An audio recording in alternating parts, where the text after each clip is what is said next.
Good morning friends. आज हम बात करेंगे ह्यूमन डाइजेस्टिव सिस्टम की। तो ह्यूमन डाइजेस्टिव सिस्टम बेसिकली होता क्या है और इसमें जो हमारा फूड का फ्लो होता है वो कैसे होता है उसको हम डिस्कस करेंगे, और इसमें क्या क्या इम्पोर्टेंट एंजाइम्स होते हैं और हमारा फूड कैसे डाइजेस्ट करते हैं उसके बारे में हम डिस्कस करेंगे। तो सबसे पहले जब हम फूड खाते हैं तो कहाँ जाता है, वो जाता है ओरल कैविटी में। तो ये हमारा फूड यहाँ पर पहुँचता है, उसको हम टीथ के थ्रू चबाते हैं, उसको अच्छे से स्मॉलर पीसेस में ब्रेक कर देते हैं। फिर उसके बाद यहाँ पर जो हमारा पोर्शन आता है, ये हमारा पोर्शन जो है यहाँ पर हमारा होता है सिलिवरी ग्लैंड्स। सिलिवरी ग्लैंड्स जो होते हैं सलाइवा सेक्रेट करते हैं, और उस सलाइवा में क्या होता है, उस सलाइवा में होता है सिलिवरी अमाइलेज, और उस सिलिवरी अमाइलेज में क्या होता है, पिटियालिन और लाइसोजाइम्स होते हैं। तो पिटियालिन हार्मोन्स होता है, वो करता क्या है, वो स्टार्च और ग्लाइकोजन को मेल्टोज में बदल देता है। स्टार्च और ग्लाइकोजन को मेल्टोज में बदल देता है। तो स्टार और ग्लाइकोजन होते क्या हैं बेसिकली, तो स्टार और ग्लाइकोजन जो होते हैं वो होते हैं कार्बोहाइड्रेट्स। तो ये होते हैं हमारे पास कार्बोहाइड्रेट्स। तो अगर आपसे एग्ज़ाम में क्वेश्चन पूछे कि जो हमारा कार्बोहाइड्रेट्स है वो कहाँ पर डाइजेस्ट होते हैं, तो हमारे कार्बोहाइड्रेट्स जो डाइजेस्ट हो जाते हैं वो माउथ में ही हो जाते हैं। तो कार्बोहाइड्रेट्स कहाँ पर डाइजेस्ट हो जाते हैं, माउथ के अंदर ही वो डाइजेस्ट हो जाते हैं, क्योंकि जो हमारा जो हार्मोन्स होता है वो वहीं पर ही एक्ट करता है, और जो हमारा जो कार्बोहाइड्रेट्स होते हैं वहीं पर ही डाइजेस्ट होना स्टार्ट कर देते हैं। माउथ के बाद फूड आगे की तरफ बढ़ता है और वो कहाँ पर जाता है, ईसोफेगस में। ईसोफेगस को बेसिकली हम फूड पाइप भी बोल सकते हैं। फूड पाइप में जो सेक्रेट होता है वो होता है म्यूकस। तो म्यूकस क्या करता है, म्यूकस जो करता है वो फूड के चारों तरफ, फूड को जो पैसेज होती है जो यहाँ से पास करना होता है वो स्मूथ तरीके से फ्लो हो सके, तो उसके चारों तरफ क्या लग जाता है, विस्कस फ्लूइड लग जाता है। तो म्यूकस होता कुछ नहीं है कि विस्कस फ्लूइड होता है जो कि फूड को फूड पाइप में से आसान तरीके से जा सके, उसके लिए ईसोफेगस सेक्रेट करता है उसको। तो नेक्स्ट पार्ट आता है, वो आता है हमारे पास स्टोमक। तो स्टोमक में क्या होता है, स्टोमक के पास होते हैं गैस्ट्रिक ग्लैंड्स। तो गैस्ट्रिक ग्लैंड्स कहाँ पर होते हैं, गैस्ट्रिक ग्लैंड बेसिकली ये जो होते हैं हमारे जो स्टोमक होती है उसके जो लेयर्स होती है, दो मोटी सी जो लेयर्स बन जाती है। तो जैसे कि ये लेयर्स बन जाती है 1 2 3 4 जैसे लेयर्स बन जाएंगी, तो उन लेयर्स में कैपेबिलिटी हो जाती है कि वो म्यूकस, हाइड्रोक्लोरिक एसिड और पेप्सिन एंजाइम सेक्रेट कर सकें। तो ये तीनों जो चीज़ें हैं, ये तीनों चीज़ें जो सेक्रेट करते हैं वो कौन से करते हैं, गैस्ट्रिक ग्लैंड्स। और गैस्ट्रिक ग्लैंड्स क्या होते हैं, inner linings of the stomach में प्रेजेंट होते हैं। अब आता है हमारे पास कि म्यूकस का जो हमारे पास होता है HCl एसिड होती है तो स्टोमक में जाने के बाद गैस्ट्रिक ग्लैंड्स ने सेक्रेट किया म्यूकस, हाइड्रोक्लोरिक एसिड और पेप्सिन एंजाइम। तो हाइड्रोक्लोरिक एसिड जो होती है एक स्ट्रॉन्ग एसिड होती है, तो उसका pH जो होता है वो 1.2 होता है। तो इतनी ज़्यादा एसिड जो होती है HCl, तो उससे हमारे को क्या फ़ायदा होता है, उससे एक तो फ़ायदा होगा कि जो फूड होगा वो एसिडिक हो जाएगा। तो फूड एसिडिक होने से क्या होगा, तो फूड के अंदर जो बैक्टीरिया प्रेजेंट होंगे वो सब क्या हो जाएंगे, मर जाएंगे इससे। तो HCl एसिड का जो मेन फंक्शन होता है वो होता है आपका फूड को एसिडिक बनाना और बैक्टीरिया को किल करना। अब आप उसके साथ देखें, HCl के साथ होता है म्यूकस। तो म्यूकस क्या करता है कि जो हमारे स्टोमक की जो अंदर की जो लेयर्स हैं उन पर HCl एसिड उनको इफेक्ट ना कर दे, उनको ब्रेक ना कर दे, क्योंकि HCl एसिड क्या करेगी, HCl एसिड एक स्ट्रॉन्ग एसिड होती है और वो किसी भी चीज़ को क्या कर सकती है, डिकम्पोज कर सकती है। तो जो हमारी जो इनर लेयर्स है वो डिकम्पोज ना हो जाए, तो उसके लिए हम क्या सेक्रेट करते हैं, म्यूकस। म्यूकस हमारे को HCl एसिड से जो उसका इफ़ेक्ट है, उसके बैड इफ़ेक्ट्स हैं, उससे बचा के रखता है म्यूकस। नेक्स्ट आता है हमारे पास पेप्सिन एंजाइम। तो पेप्सिन एंजाइम क्या करता है,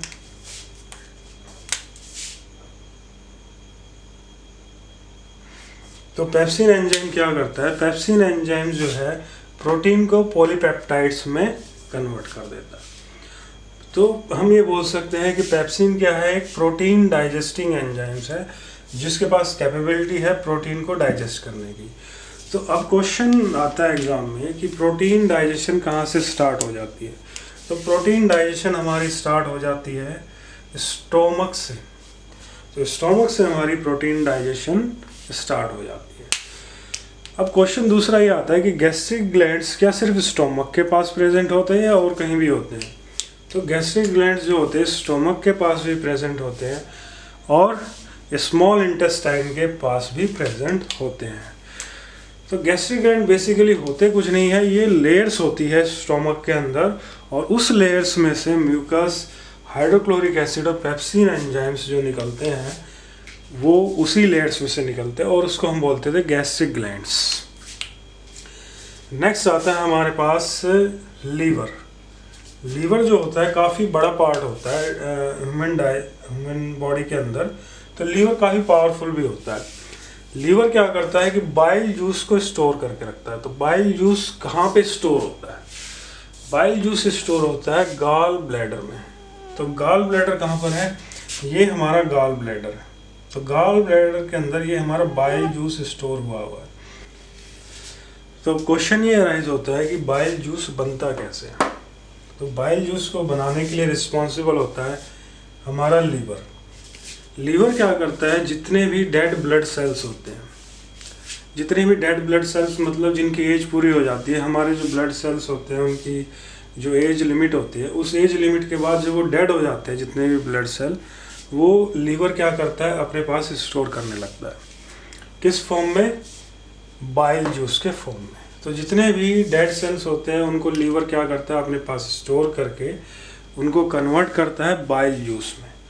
तो बाइल जूस क्या होता है, एक तरह का येलो कलर का फ्लूइड होता है। येलो कलर का फ्लूइड होता है जिसे हम हिंदी में जैसे बोल देते हैं पित्त, और गाल ब्लैडर जो होता है उसको हम बोल देते हैं पित्त की थैली। तो ये बाइल जूस बड़ा ही पावरफुल होता है। तो बाइल जूस का फंक्शन क्या होता है, तो बाइल जूस का फंक्शन ये होता है कि जो हमारा फूड था स्टोमक में, यहाँ पर क्या था, एसिड बन गया था। यहाँ तक हमारा फूड जो था यहाँ तक पूरा एसिड बन गया था। अब उसको क्या करना है, फूड अगर एसिडिक रह गया तो लास्ट तक, तो ये हमारे लिए हार्मफुल हो सकता है। और जितने भी जो एंजाइम्स हैं, पैनक्रियास के एंजाइम्स हैं, वो बेसिक मीडियम में एक्ट करते हैं। तो दो चीज़ें बड़ी इंपॉर्टेंट है कि अगर फूड एसिडिक रह गया तो ये हमारे लिए हार्मफुल रहेगा आगे तक। और दूसरी चीज़ है कि जो जितने भी एंजाइम्स हैं पैनक्रियास के, डाइजेस्टिंग एंजाइम्स हैं, वो बेसिक मीडियम में एक्ट करते हैं। तो इसका मतलब ये है कि जो यहाँ पर जो फूड होगा एसिडिक फूड, उसको बेसिक बनाना जरूरी है। बाइल जूस का जो सेकंड फंक्शन होता है, इट इमल्सिफाइज द फैट। तो इमल्सिफिकेशन का मतलब क्या होता है कि बाइल जूस क्या करेगा, जो फैट का बड़ा साइज होता है तो सबसे पहले उसको ब्रेक करेगा छोटे छोटे साइज में। तो छोटे छोटे साइज में फैट्स को ब्रेक करेगा। और वो जो छोटे छोटे साइज, जैसे बड़े फैट का अगर बिग साइज होगा तो उसको डाइजेस्ट करने में मुश्किल होगी, तो इसको छोटे छोटे साइज में ब्रेक करना वो होता है इमल्सिफिकेशन। लीवर के दो फंक्शन हो गए, एक तो बाइल जूस सेक्रेट करना, बाइल क्या करेगा, फूड की एसिडिटी को न्यूट्रलाइज करेगा, और दूसरा फंक्शन क्या होगा, इमल्सिफाइज द फैट, यानी कि जो फैट्स के जो बड़े बॉल्स थे उनको छोटे छोटे बॉल्स में ब्रेक कर देगा। नेक्स्ट हमारे पास जो इम्पोर्टेंट पार्ट आता है वो आता है पैनक्रियास। तो पैनक्रियास क्या करेगा, पैनक्रियास सेक्रेट करता है पैनक्रियाटिक जूस। उस पैनक्रियाटिक जूस में ट्रिप्सिन होता है, एमाइलेज होता है, लाइपेज होता है और इंसुलिन होता है। तो हम बात करेंगे शुगर लेवल की। तो शुगर लेवल कैसे कंट्रोल करता है पैनक्रियास। तो पैनक्रियास शुगर लेवल कंट्रोल करने के लिए उसके पास दो तरह के सेल होते हैं, अल्फा सेल और बीटा सेल। अल्फा सेल जो सेक्रेट करता है, यानी अल्फा सेल के पास जो हार्मोन होता है वो होता है ग्लूकागोन हार्मोन, और जो हमारा बीटा सेल्स होते हैं उसके पास होता है इंसुलिन हार्मोन। तो कई बार हम सोचते हैं कि इंसुलिन की कमी से क्या हो जाता है, शुगर हो जाता है। बट अगर हम देखें ग्लूकाजोन भी तो एक हार्मोन्स है, तो हम सिर्फ इंसुलिन इंसुलिन इंसुलिन करते रहते हैं, पर दोनों ही रिस्पॉन्सिबल हैं। ग्लूकाजोन और इंसुलिन दोनों ही हार्मोन रिस्पॉन्सिबल हैं हमारे शुगर लेवल को कंट्रोल करने के लिए। एक शुगर लेवल हमारा कंट्रोल करता है, तो ग्लूकाजोन हार्मोन्स क्या कंट्रोल करता है, ग्लाइकोजन को ग्लूकोज में कन्वर्ट करता है। यानी ग्लाइकोजन होता किसके पास है, ग्लाइकोजन होता है हमारे लीवर के पास।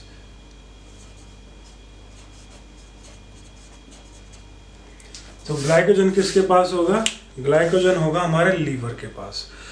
तो लीवर के पास जो ग्लाइकोजन था उसको कन्वर्ट कौन करेगा, ग्लूकोज में ग्लूकाजोन। फॉर एग्जांपल हम फूड नहीं खा रहे, हमने फूड नहीं खाया दोपहर में, तो क्या होगा कि हमारे शरीर को एनर्जी कहाँ से मिलेगी, हमारे शरीर को एनर्जी मिलेगी लीवर से। और लीवर से कैसे मिलेगी, क्योंकि लीवर के पास जो ग्लाइकोजन था उसको ब्रेक करना स्टार्ट करेगा कौन, ग्लूकाजोन हार्मोन्स। और वो कहाँ से सेक्रेट होंगे, अल्फा सेल से। तो जो अल्फा सेल्स हैं वो हमारे लीवर से ग्लाइकोजन को ग्लूकोज में कन्वर्ट करते हैं।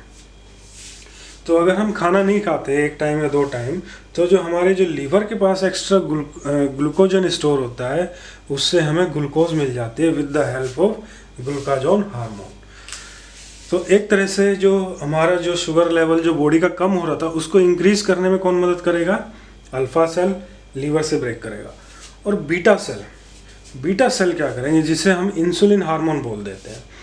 इंसुलिन हार्मोन क्या करेंगे कि हमारी बॉडी में अगर एक्सेस शुगर हो रहा है, माने शुगर का लेवल बढ़ गया, तो उसको कौन कंट्रोल करेगा, उसको इंसुलिन कंट्रोल करेगा। कैसे कंट्रोल करेगा कि जब ग्लूकोज लेवल बढ़ गया तो उसको किस में कन्वर्ट करना स्टार्ट कर देगा, ग्लाइकोजन में।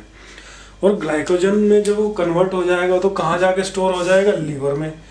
तो एक तरह से हमने ग्लूकोज को ग्लाइकोजन की फॉर्म में स्टोर कर लिया लीवर में with the help of insulin hormone. और इंसुलिन हार्मोन कहाँ से है, बीटा सेल से है। तो हमारी बॉडी में जब शुगर लेवल बढ़ गया यानी ग्लूकोज लेवल बढ़ गया, तो तब क्या सेक्रेट हुआ, इंसुलिन हार्मोन। यानी बढ़ते हुए शुगर को कौन कंट्रोल करता है, इंसुलिन। और जब हमारी बॉडी में शुगर लेवल कम हो गया, यानी शुगर लेवल हमारी बॉडी में कम होने लगा, तब कौन सा हार्मोन एक्ट करेगा, ग्लूकाजोन। तो हमारे पास 2 तरह की शुगर होती है पेशेंट में, एक तो होती है अल्फा सेल की कमी से और एक बीटा सेल की कमी से। तो एज के साथ साथ हमारा जो बीटा सेल्स है वो कमज़ोर होने लगते हैं। यानी एज के साथ साथ एक डिफाइनाइट अमाउंट में लोगों को शुगर होने की शिकायत हो जाती है। और जो अल्फा सेल्स होते हैं, यानी जो बोलते हैं हमारे लो लेवल को शुगर कंट्रोल करता है, तो इसके भी जो सेल्स होते हैं वो कमज़ोर होने लगते हैं। तो एक sugar is not that kind of disease जिसके लोग सोचते हैं कि भाई सिर्फ इंसुलिन से ही होता है। बट हमारे पास 2 शुगर लेवल होते हैं, एक होता है अपर लेवल, यानी अपर लेवल जब हम खाना खाते हैं तो ग्लूकोज लेवल बढ़ता है, उसको कौन कंट्रोल करता है, इंसुलिन। और जब हम खाना नहीं खाते हैं तो हमारा ग्लूकोज लेवल कम होता है, उसको कौन कंट्रोल करता है, ग्लूकाजोन हार्मोन्स। तो ये दोनों ही हार्मोन्स रिस्पॉन्सिबल हैं हमारे ग्लूकोज को, यानी हमारे ग्लूकोज लेवल को, शुगर लेवल को कंट्रोल करने के लिए। कई बार हम सोचते हैं कि सिर्फ यही हार्मोन रिस्पॉन्सिबल है, इंसुलिन, लेकिन ऐसा नहीं है। ये दोनों ही हार्मोन्स इक्वली रिस्पॉन्सिबल होते हैं। तो कई बार हम इंसुलिन लेते रहते हैं, तो इंसुलिन हमारा सिर्फ अपर लेवल शुगर कंट्रोल करता है। अगर किसी भी व्यक्ति के पास लो लेवल यानी लो लेवल शुगर कंट्रोल करने के हार्मोन्स जो हैं, अल्फा सेल्स कमज़ोर हो चुके हैं, तो उसको क्या होता है कि जो उसके लीवर में ग्लाइकोजन स्टोर है वो बाहर ही नहीं आ पा रहा, ग्लूकोज में कन्वर्ट ही नहीं हो पा रहा, तो उसको बार बार भूख लगेगी। उसे बोलते हैं लो लेवल शुगर। तो लो लेवल शुगर में आदमी को बार बार भूख लगती है। हाई लेवल शुगर में क्या होता है कि इंसुलिन हमारी बॉडी पे नहीं बनता है, तो खाना खाने के बाद हाई लेवल शुगर हो जाता है। और बाकी जो हाई लेवल शुगर में क्या होता है, it is very dangerous to our all the body. तो ज़्यादा शुगर होने से हमारी बॉडी क्या होने लगती है, डिके होने लगती है। तो इसलिए हमारी बॉडी में पैनक्रिया का बड़ा रोल है ग्लूकोज कंट्रोल करने में। अब आते हैं हम ट्रिप्सिन हार्मोन में। ट्रिप्सिन हार्मोन क्या होता है, तो ट्रिप्सिन हार्मोन जो होता है हमारा प्रोटीन डाइजेस्टिंग हार्मोन होता है।